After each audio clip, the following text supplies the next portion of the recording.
চাকসু নির্বাচনে উপলক্ষে ছাত্রদলের প্যানেল ঘোষণা হচ্ছে। চট্টগ্রাম বিশ্ববিদ্যালয়ের শহীদ বুদ্ধিজীবী চত্বরে আছেন আমাদের প্রতিনিধি মনিরুল ইসলাম পারভেজ। বিস্তারিত জানতে তার সঙ্গে যুক্ত হচ্ছি। পারভেজ, কি জানাতে পারেন এই মুহূর্তে সেখান থেকে আমাদেরকে সর্বশেষ? পর যে চাকসুর যে নির্বাচন হচ্ছে আমরা দেখেছি আজকে কিন্তু মনোনয়নের শেষ দিন, অর্থাৎ জমা দেওয়ার শেষ দিন, এবং গতকাল কি ছাত্রদলের আবেদনের প্রেক্ষিতে আজকে একটি দিন কিন্তু বাড়িয়ে দেওয়া হচ্ছে।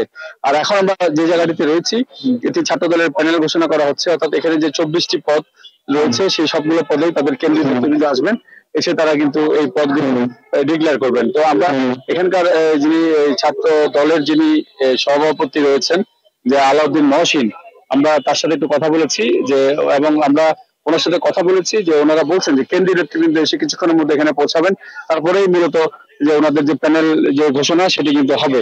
অর্থাৎ এখনকার যে পরিস্থিতি রয়েছে চট্টগ্রাম বিশ্ববিদ্যালয়ের, এটি উৎসবমুখর পরিবেশে এই নির্বাচনটি হচ্ছে এবং প্রশাসনিকভাবে সমস্ত উদ্যোগে নেওয়া হয়েছে। আর কিছুক্ষণ পর অর্থাৎ 2:30টার দিকে আবার ছাত্র শিবির তাদের প্যানেল ঘোষণা করবে, সে ধরনের একটা আমাদেরকে জানানো হয়েছে। সব মিলে উৎসবমুখর পরিবেশ সেটি কিন্তু চাকসুতে বিরাজ করছে।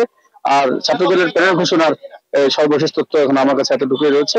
ডিক্লেয়ার হওয়ার পরে আমরা পরবর্তী সময় জানাতে পারবো যে কে সভাপতি এবং কে অন্যান্য পদে দাঁড়িয়েছেন।